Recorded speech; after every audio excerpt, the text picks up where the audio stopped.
বন্দে গুরুর শ্রী চরণ যোজনা। টিফিন বা জলখাবার বা বাচ্চাদের জন্য দেওয়া সব কিছু মিলে আজকাল সকালবেলার জলখাবারটা আর কি। তো তাই দেখাচ্ছি। দিয়ে দেবো বাটারটা, বুঝছেন? বাটারটা দিয়ে একটা করে পাউরুটি এটা দিতে লাগিয়ে দিচ্ছি। এভাবে করে সবগুলো পাউরুটির ভিতরে বাটারটা লাগিয়ে দিচ্ছি, তাহলে সবগুলোতে বাটারের একটু গন্ধ আসবে। কেমন লাগলো বলুন তো বন্ধুরা? চাইলে বন্ধুরা আপনারা সাইডগুলো কেটে দিতে পারেন, আমি আজকে সাইডগুলো কাটবো না। অনেক সময় হয় না, ঝামেলা লাগে, করতে পারেন না। এভাবে যদি চিকেনটা যদি আগে থেকে রেডি করে রাখেন, এখন আর করতে কোনো অসুবিধা হবে না। দুইটা পাউরুটি নিয়ে নিলাম, ভাগ করে দুইটার ভিতরে চিকেনটা দিয়ে দেবে। এখানে কিন্তু চিকেন কম না, বুঝছেন?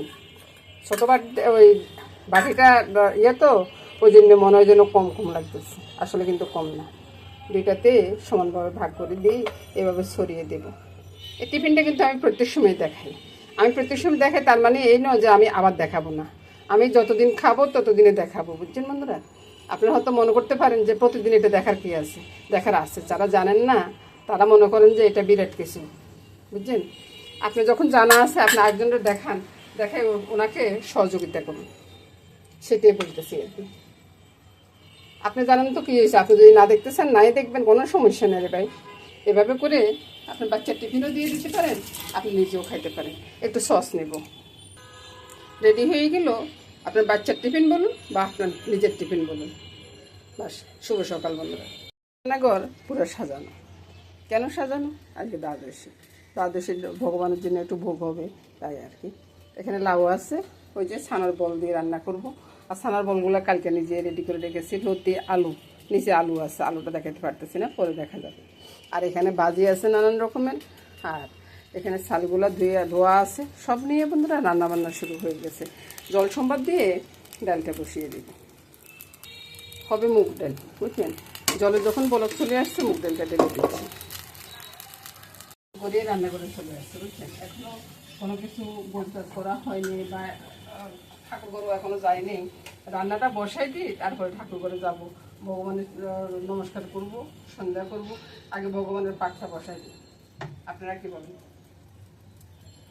এদিকে লাউটা বসা দিচ্ছি। লাউ বসানোর আগে হয়তো ভাজিটা করে ফেললে ভালো হতো, তারপরে আগে লাউটা বসিয়ে দিই। এই যে ছানার বলগুলো আছে, এখন এগুলাকে ভেজে নেব। চুলাটা বন্ধ করে দিই, তারপরে ছানার বলগুলো ছাড়বো। কেন বলুন তো? তেলটা বেশি গরম হয়ে গেছে তো, ওই জন্য চুলাটা বন্ধ করে দিই। আর এখন যদি চুলা জ্বালানো থাকতো না, তাহলে দেখা যেত যে ছানার বলগুলা ভাজি হওয়ার আগে লাল হয়ে যেত। তারপরে দেখুন ছানার বলগুলা একবার সুন্দর করে ভাজি হয়ে একবারে ফুলে ফুলে গেছে। এবার ছানার বলগুলো তুলে রেখে দিচ্ছি। ফোড়নে দিব কি জিরা আর তেজপাতা। ফোড়নটা দিয়ে দিলাম। এটাকে আমি যতগুলো ছানার বল আছে সবগুলো তুলে নিলাম। আর ফোড়ন দিয়ে এবার কী করবো, এবার ছানার বলগুলো এবার আমি লাউগুলো ছেড়ে দেবো।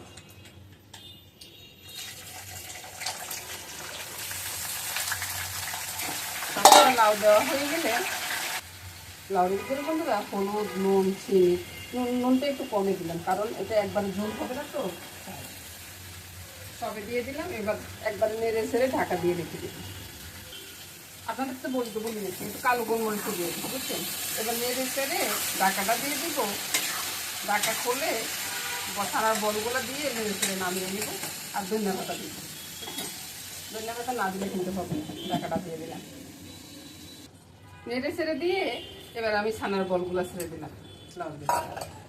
ছেড়ে দিয়ে আবার একটু নেড়ে ছেড়ে দিচ্ছি। এবার ধনিয়া পাতাটা দিয়ে দিব, দিয়ে এটা জল রাখবো না আজকে, বুঝছেন তো?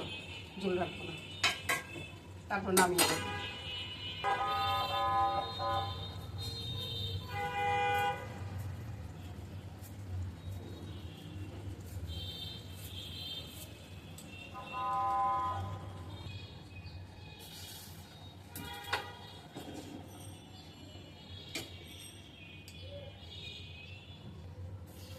এদিকে ডালটা ফুলে গেছে বুঝছেন, ডালি সামান্য একটু কাটা দিব, ডালটা নামিয়ে দিই।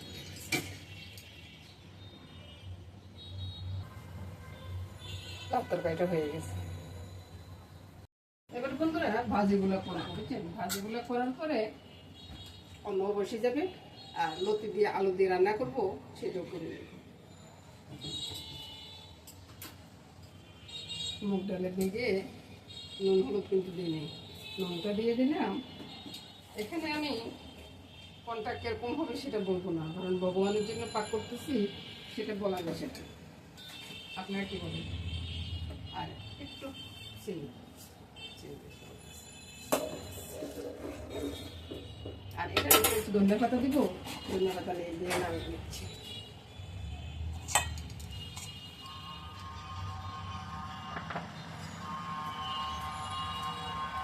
শীতের ধনিয়া পাতা, মুগ ডালে আবার গরমের দিনের ধনিয়া পাতা এটা যায় না, বুঝতেছেন তো?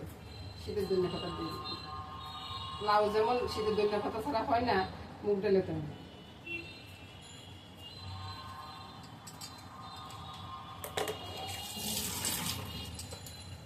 আর এদিকে ভাজির জন্য তেলটা বসিয়ে দিলাম, ভাজিগুলো দিয়ে দিই,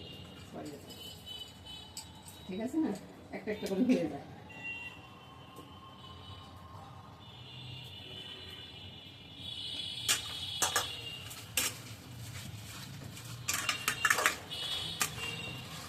নুনটা মেখে নিলাম, মেখে নিয়ে ভাজিগুলো ছেড়ে দিলাম।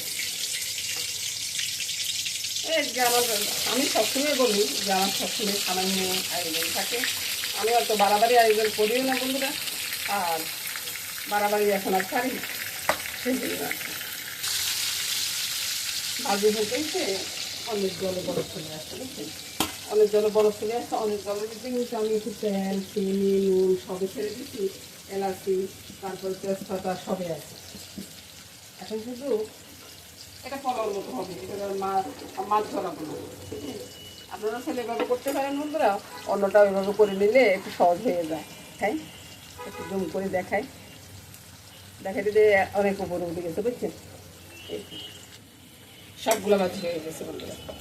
ভাজিগুলো তুলে নিচ্ছি, এই তেলে আমি লতিটা ফোড়ন করে লতিটা রান্না করে ফেলব।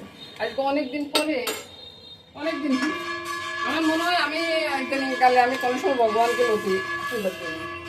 আজকে কেন জানেন, আমি হঠাৎ করে মনে হলো যে আমি একটু লতি ভগবানকে দিই বুঝছেন। লতিগুলো খাচ্ছি খুব সুন্দর, মেথি ফোড়ন দিয়ে লতি আলুটা ছেড়ে দিলাম, দিয়ে ভালো করে মেখে মেখে নিই। লতির ভিতরে কিন্তু সব দেওয়া আছে, নুন হলুদ লঙ্কা সামান্য একটু চিনি সব দেওয়া আছে। আর অন্যের ভিতরে আমি কী করবো জানেন, একটু ঘি ছড়িয়ে দেবো, একটু করি ঘি। এটা আমার নিজের ঘরের বানানো বুঝছেন, নিজের ঘরের বানানো জিনিস ভগবানকে অর্পণ করা মানে নিজের কাছে অনেকটা শান্তি। লতিটা আছে না, লতির দিকে ওই যে গরমের জন্য খাতা নেই, শীতের জন্য খাতা নেই, গাছ জন্য খাতাও কেউ বলেন, কেউ গরমের জন্য খাতা বলেন, কেউ বিলাসের জন্য খাতা বলেন, যে যেমন বলেন আর কি। লতির দিকে সামান্য একটু জল দিয়ে এবার ঢাকা দিয়ে দেবো। লতিটা হয়ে যাচ্ছে, লতি হয়ে গেলে আমার রান্না শেষ। দিলাম এক বাটি অন্ন, তারপরে ভাজিগুলো সাজিয়ে দেব।